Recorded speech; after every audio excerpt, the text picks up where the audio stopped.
थी आदरणीय principal sir, अतिथिगण, सभी शिक्षकगण एवं मेरे प्यारे साथियों, आप सभी को स्वतंत्रता दिवस की ढेर सारी शुभकामनाएं। भारत को आज़ाद हुए आज 78 साल पूरे हो चुके हैं और आज यह देश अपने 79वें स्वतंत्रता दिवस का जश्न मना रहा है। संभवतः यहाँ मौजूद हर व्यक्ति आज़ाद भारत में पैदा हुए हैं और इसके लिए हम हमारे स्वतंत्रता सेनानियों और देशभक्त क्रांतिकारियों के तहे दिल से आभारी हैं। 15 अगस्त 1947 को हमारा भारत ब्रिटिश हुकूमत से आज़ाद हुआ था। भारत को अपनी आज़ादी के लिए लगभग 200 वर्षों तक लगातार संघर्ष करना पड़ा। सबसे पहले सन 1857 में हमने आज़ादी की पहली लड़ाई लड़ी थी, लेकिन उस समय हम में एकता नहीं थी, इसलिए हम लोग हार गए थे। लेकिन कई बलिदानों के पश्चात आखिर में हमें स्वतंत्रता मिल ही गई। हर स्वतंत्रता दिवस पर हम महात्मा गांधी, भगत सिंह, उन अनगिनत आज़ादी के दीवानों को याद करते हैं जिन्होंने हमें अंग्रेजों की दास्ता से मुक्त कराने के लिए अपना सर्वस्व बलिदान कर दिया। आज भी मैं उन्हें नमन करती हूँ और उनके बलिदानों के सम्मान में अपना शीश झुकाती हूँ। परंतु आज मैं उन वीर सपूतों की कुर्बानियां नहीं गिनाऊंगी, ना ही उनके बलिदानों का लेखा जोखा दूंगी। हम सब जानते हैं कि स्वतंत्रता दिवस क्यों मनाया जाता है और स्वतंत्रता दिवस के क्या महत्व है, लेकिन आज मैं आप सबका ध्यान इस महान देश की ओर ले जाना चाहती हूँ, जो आज के लोग इस देश की महानता को खोखला बनाते जा रहे हैं। आज के युग में अन्याय, अत्याचार और भ्रष्टाचार इतनी तेजी से बढ़ रही है कि आप सब भी देखते ही होंगे।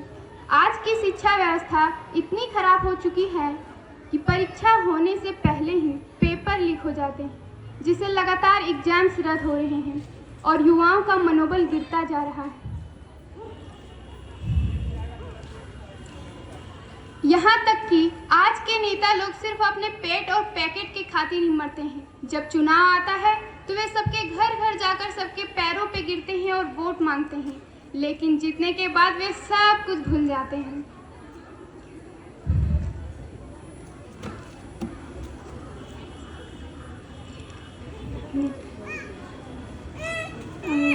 परंतु आज का दिन इस बात पर विचार करने का दिन है कि पहले हमारे देश की यात्रा अन्य देशों की तुलना में कैसी थी। तो पहले हमारे देश की यात्रा कुछ इस प्रकार थी।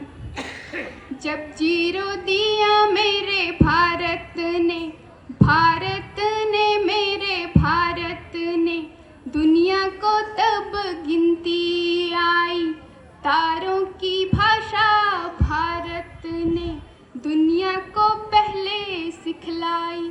देता न दशमलव भारत तो यूं चांद पे जाना मुश्किल था। धरती और चांद की दूरी का अंदाजा लगाना मुश्किल था। सभ्यता जहाँ पहले आई, सभ्यता जहाँ पहले आई, पहले जन्मी है जहाँ पे कला। अपना भारत वो भारत है जिसके पीछे संसार चला और आगे बढ़ा, यूं आगे बढ़ा और बढ़ता ही गया। प्रिय साथियों, आज़ादी का मतलब केवल वही समझ सकता है जिसने कभी गुलामी की हो। हम सब भाग्यशाली हैं कि हमने एक आज़ाद भारत में जन्म लिया है, लेकिन यह आज़ादी हमें मुफ्त में नहीं मिली। इस आज़ादी के बदले हमारे कितने वीर नौजवान शहीद हुए हैं। जब एक जवान देश की रक्षा के लिए बॉर्डर पे जाता है तो केवल एक जवान तैयार नहीं होता, बल्कि उसके बूढ़े माँ बाप के कई सपने, चूड़ी, मंगलसूत्र और कई हसरतें तैयार होती हैं। और जब कभी आतंकवादी हमलों में वो नौजवान शहीद हो जाता है तो पता है क्या होता है? इस धरती माँ का सीना फट जाता है, रूह कांप जाती है और उसके बूढ़े माँ बाप के कई सपने, वो चूड़ी, वो बिंदी, वो मुस्कान, सब एक सफ़ेद कागज की तरह मौन हो जाते हैं। जब एक जवान शहीद होता है तो केवल एक परिवार नहीं रोता, बल्कि वो हर इंसान रोता है जो शहादत के मायने समझता है। वो नागरिक रोता है जो अपने देश के प्रति प्यार रखता है। और जब तिरंगे से लिपटे जवान को आखिरी बार एक माँ अपने सीने से लगाती है तो 144 करोड़ हिंदुस्तानी रोते हैं। परंतु आज का भारत वो 1962 वाला भारत नहीं रहा। अब यह एक नया भारत है जो घर में घुसेगा भी और मारेगा भी, क्योंकि आज भारत विश्व के परमाणु संपन्न देशों में से एक है और दुनिया की चौथी सबसे मजबूत सेना भारत के पास है।